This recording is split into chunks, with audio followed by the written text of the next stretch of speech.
Alors salut à tous, aujourd'hui je vais faire une vidéo importante parce que l'heure est grave, voilà, je suis inquiet pour votre apprentissage.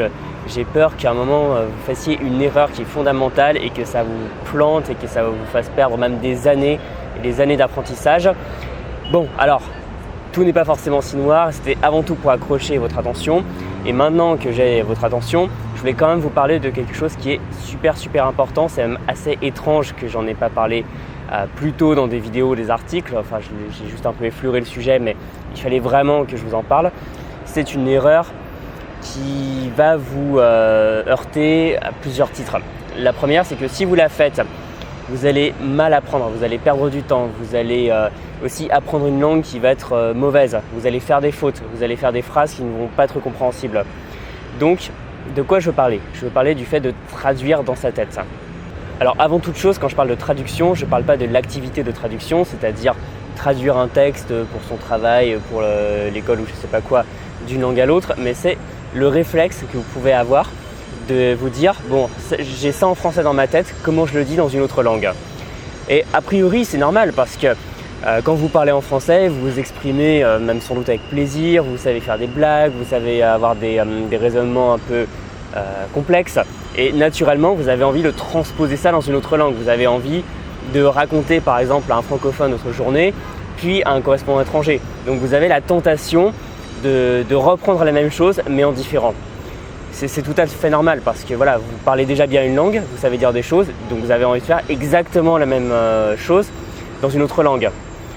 Mais le problème, c'est que si vous faites ça, vous allez vraiment vous tirer une balle dans le pied parce que c'est la pire façon de procéder.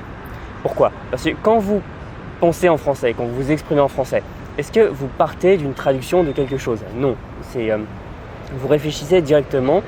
Vous parlez directement, vous n'avez pas besoin de passer par une transposition d'un autre support. Donc ça semble bête parce qu'il faut bien commencer par quelque chose. Et en fait, il est essentiel quand on s'exprime dans une langue de partir directement de la langue et de ne surtout pas traduire, que ce soit à l'oral et à l'écrit. Parce qu'en plus, si vous le faites, vous allez perdre du temps parce que si vous traduisez dans votre tête comme ça, vous allez réfléchir en disant comment se dit ceci, cela, et dans le flow naturel d'une conversation, avec le tempo d'une conversation, vous n'aurez pas le temps de vous exprimer. Si vous le faites à l'écrit, c'est encore pire parce que vous allez écrire un texte et vous allez ensuite passer à la traduction. Pourquoi perdre votre temps à écrire un texte en français si c'est pour le traduire, par exemple en anglais, en allemand, en espagnol, alors que vous auriez pu directement l'écrire en anglais, en allemand, en espagnol. Ensuite, vous allez faire des fautes qui vont vous rester en tête. Parce que par exemple, vous allez très facilement céder aux faux amis, c'est-à-dire ces mots qui ressemblent beaucoup au français, mais qui n'ont pas vraiment le même sens et ça peut faire des erreurs plus ou moins cocasses. Parce que si vous traduisez directement, vous allez plaquer du français sur votre langue cible et vous risquez encore plus de tomber dans les faux amis parce que vous n'allez pas avoir la distance, vous n'allez pas avoir le recul pour vous dire comment exprimer ça, non pas avec ça, je vais faire un faux ami. Vous allez prendre le mot le plus proche et vous n'allez pas forcément y penser et utiliser le faux ami. Et donc, en plus de ça, vous allez faire des fautes parce que les autres langues, par définition, sont d'autres langues étrangères et ne procèdent pas comme le français. Donc, vous risquez de faire des fautes de grammaire, des fautes de construction, vous risquez de mal construire vos phrases parce que toutes les langues ne se construisent pas comme le français. Alors, en anglais, en italien, en espagnol, ça se construit à peu près comme en français et encore. Mais si vous voulez parler, je sais pas, en japonais, en chinois ou je sais pas quoi, là, le français va pas pouvoir vous aider.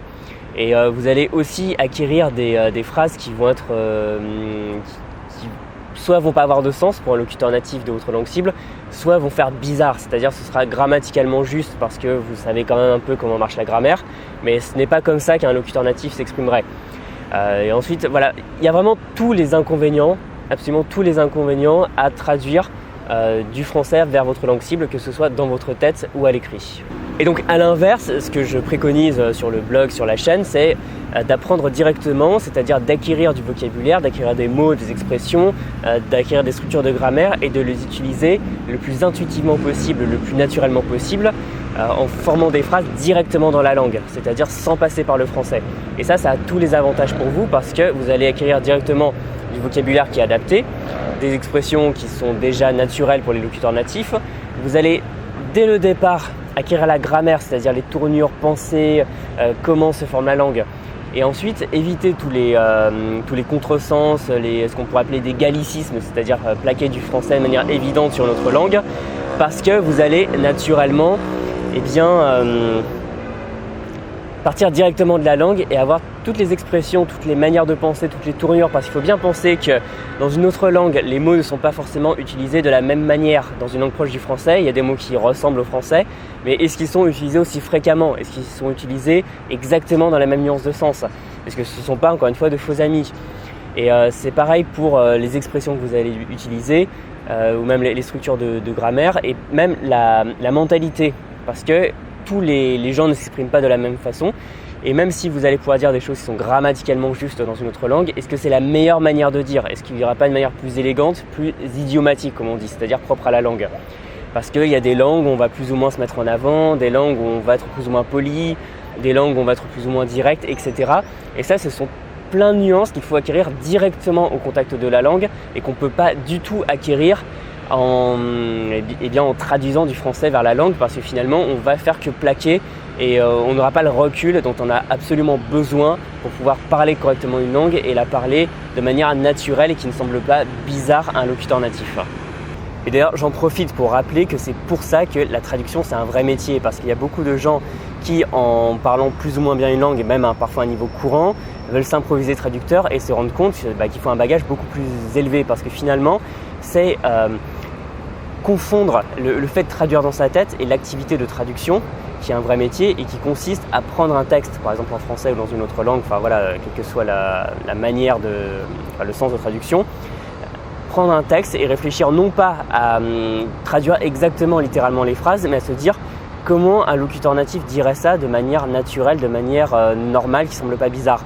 Et c'est pour ça, encore une fois, que la traduction, c'est un vrai métier qui demande de l'expérience, qui demande de la connaissance, qui demande une connaissance profonde de la langue. Voilà, j'en profite pour le rappeler parce que c'est une mauvaise conception de l'activité de traduction et qui montre bien qu'on est souvent à côté de la plaque par rapport au fait de traduire. Donc, être traducteur, c'est un vrai métier parce que, en fait, ce n'est pas la même chose que parler une langue. Et c'est pour ça que parler une langue, ce n'est pas traduire. Alors voilà, vous allez me dire, d'accord, très bien, mais comment faire? Donc, la meilleure manière de faire, encore une fois, c'est de s'immerger le plus tôt possible dans la langue et surtout de résister à la tentation de traduire. Vous pouvez vous demander comment est-ce qu'on dirait ça dans une autre langue. Alors plutôt que le traduire directement, cherchez plutôt dans un outil comme un corpus, c'est-à-dire Reverso Contexte ou Lingui ou autre, et vous allez avoir non pas la même phrase, mais une phrase qui prend une idée à peu près similaire. Donc ayez plutôt ce recul. Et ensuite, essayez de penser directement dans la langue en vous demandant, au lieu de dire voilà, comment est-ce que je traduis ça dans la langue, plutôt, tiens, il y a cette phrase qui permet de dire ça, ça correspond à peu près à ce que j'ai en tête, je vais plutôt l'utiliser au lieu de traduire directement ce que je voulais dire du français à la langue. Comme ça, directement, vous allez prendre les bonnes habitudes, parce que je le rappelle, une mauvaise habitude, ça prend des années à perdre, enfin, ça prend plus longtemps de perdre une mauvaise habitude que de prendre une bonne habitude.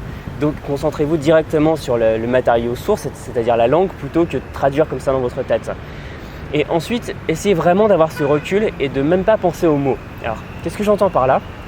Alors, pendant mes études, j'avais une prof de traduction qui disait quelque chose de très intéressant. C'était quand on n'arrivait pas vraiment à traduire une phrase, elle disait « Imaginez-vous le dessin animé ». Alors, le dessin animé, c'est tout simplement s'imaginer l'action qui se déroule dans le texte et pas penser aux mots, juste voir les choses qui se passent. Et à partir de là, on délaisse la langue et on va se demander comment est-ce qu'on dirait ça en français.